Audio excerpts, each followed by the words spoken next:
लैव्य व्यवस्था 26वां अध्याय। वचन 1 से लेकर 46 तक।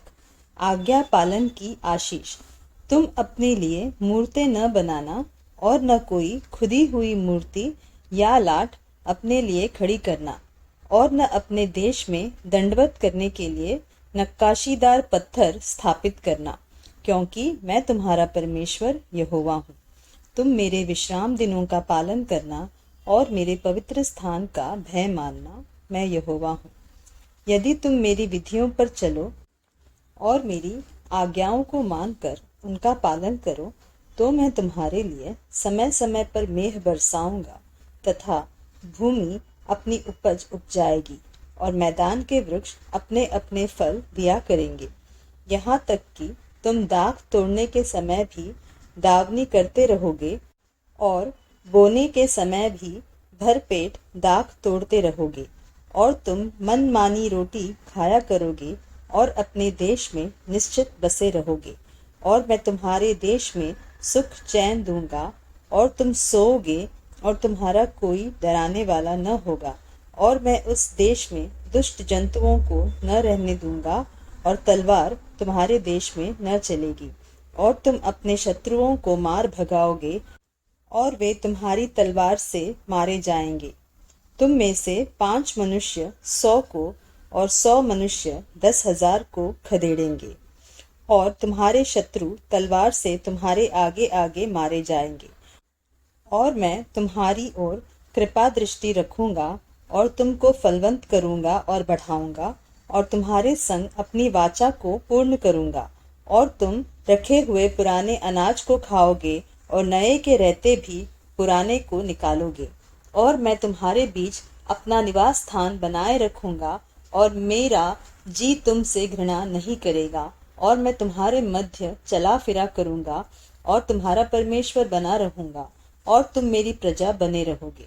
मैं तो तुम्हारा वह परमेश्वर यहोवा हूँ, जो तुमको मिस्र देश से इसलिए निकाल ले आया कि तुम मिस्रियों के दास न बने रहो।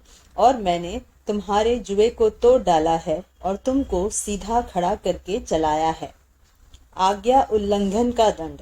यदि तुम मेरी न सुनोगे और इन सब आज्ञाओं को न मानोगे और मेरी विधियों को निकम्मा जानोगे, और तुम्हारी आत्मा मेरे निर्णयों से घृणा करे, और तुम मेरी सब आज्ञाओं का पालन न करोगे वरन मेरी वाचा को तोड़ोगे, तो मैं तुमसे यह करूंगा, अर्थात मैं तुमको बेचैन करूंगा और क्षय रोग और ज्वर से पीड़ित करूंगा, और इनके कारण तुम्हारी आंखें धुंधली हो जाएंगी और तुम्हारा मन अति उदास होगा, और तुम्हारा बीज बोना व्यर्थ होगा, क्योंकि तुम्हारे शत्रु उसकी उपज खा लेंगे। और मैं भी तुम्हारे विरुद्ध हो जाऊंगा और तुम अपने शत्रुओं से हार जाओगे, और तुम्हारे बैरी तुम्हारे ऊपर अधिकार करेंगे। और जब कोई तुमको खदेड़ता भी न होगा, तब भी तुम भागोगे। और यदि तुम इन बातों के उपरांत भी मेरी न सुनो, तो मैं तुम्हारे पापों के कारण तुम्हें 7 गुनी ताड़ना और दूंगा।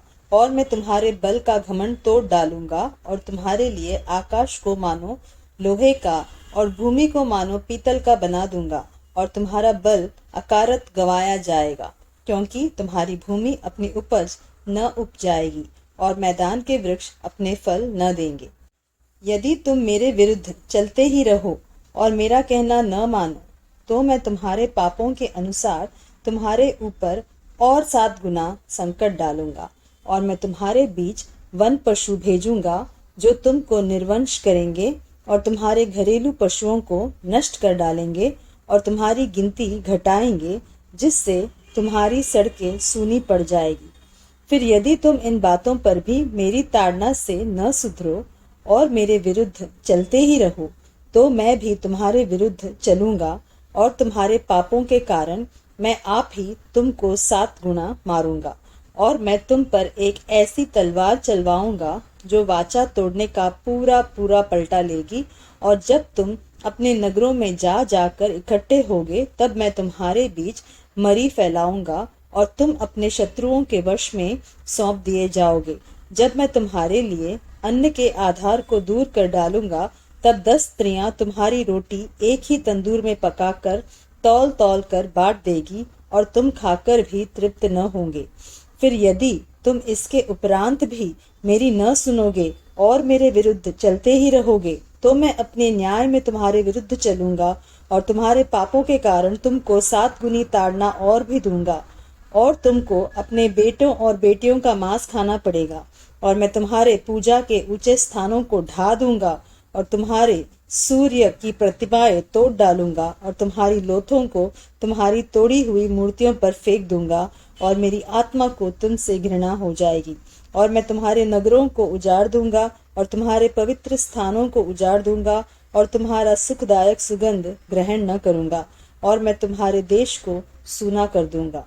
और तुम्हारे शत्रु जो उसमें रहते हैं वे इन बातों के कारण चकित होंगे, और मैं तुमको जाति जाति के बीच तितर बितर करूंगा और तुम्हारे पीछे पीछे तलवार खींचे रहूंगा, और तुम्हारा देश सूना हो जाएगा और तुम्हारे नगर उजाड़ हो जाएंगे। तब जितने दिन वह देश सूना पड़ा रहेगा, तुम अपने शत्रुओं के देश में रहोगे, उतने दिन वह अपने विश्राम कालों को मानता रहेगा। तब ही वह देश विश्राम पाएगा, अर्थात अपने विश्राम कालों को मानता रहेगा।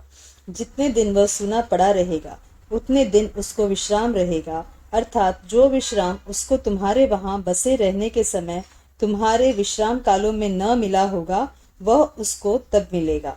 और तुम में से जो बचे रहेंगे और अपने शत्रुओं के देश में होंगे, उनके हृदय में कायरता उपजाऊंगा, और वे पत्ते के खड़कने से भी भाग जाएंगे। और वे ऐसे भागेंगे जैसे कोई तलवार से भागे, और किसी के बिना पीछा किए भी वे गिर गिर पड़ेंगे। जब कोई पीछा करने वाला न हो, तब भी मानो तलवार के भय से वे एक दूसरे से ठोकर खाकर गिरते जाएंगे, और तुमको अपने शत्रुओं के सामने ठहरने की कुछ शक्ति न होगी। तब तुम जाति जाति के बीच पहुंचकर नष्ट हो जाओगे, और तुम्हारे शत्रुओं की भूमि तुमको खा जाएगी। और तुम में से जो बचे रहोगे, वे अपने शत्रुओं के देश में अपने अधर्म के कारण गल जाएंगे, और अपने पुरखाओं के अधर्म के कामों के कारण भी वे उन्हीं के समान गल जाएंगे। पर यदि वे अपने और अपने पितरों के अधर्म को मान लेंगे, अर्थात उस विश्वासघात को जो वे मेरा करेंगे, और यह भी मान लेंगे कि हम यहोवा के विरुद्ध चले थे, इसी कारण वह हमारे विरुद्ध होकर हमें शत्रुओं के देश में ले आया है, यदि उस समय उनका खतना रहित हृदय दब जाएगा और वे उस समय अपने अधर्म के दंड को अंगीकार करेंगे, तब जो वाचा मैंने याकूब के संग बांधी थी उसको मैं स्मरण करूंगा, और जो वाचा मैंने इसहाक से और जो वाचा मैंने अब्राहम से बांधी थी उनको भी मैं स्मरण करूंगा, और इस देश को भी मैं स्मरण करूंगा। पर वह देश उनसे रहित होकर सूना पड़ा रहेगा, और उनके बिना सूना रहकर भी अपने विश्राम कालों को मानता रहेगा, और वे लोग अपने अधर्म के दंड को अंगीकार करेंगे, इसी कारण से कि उन्होंने मेरी आज्ञाओं का उल्लंघन किया था, और उनकी आत्माओं को मेरी विधियों से घृणा थी। इतने पर भी जब वे अपने शत्रुओं के देश में होंगे, तब मैं उनको इस प्रकार नहीं छोड़ूंगा, और न उनसे ऐसी घृणा करूंगा कि उनका सर्वनाश कर डालूं, और अपनी उस वाचा को तोड़ दूं जो मैंने उनसे बांधी है, क्योंकि मैं उनका परमेश्वर यहोवा हूँ। परंतु मैं उनकी भलाई के लिए उनके पितरों से बांधी हुई वाचा को स्मरण करूंगा, जिन्हें मैं अन्य जातियों की आंखों के सामने मिस्र देश से निकाल कर लाया, कि मैं उनका परमेश्वर ठहरूं। मैं यहोवा हूँ। जो जो विधियां और नियम और व्यवस्था यहोवा ने अपनी ओर से इस्राएलियों के लिए सीनै पर्वत पर मूसा के द्वारा ठहराई थी, वे ये ही हैं।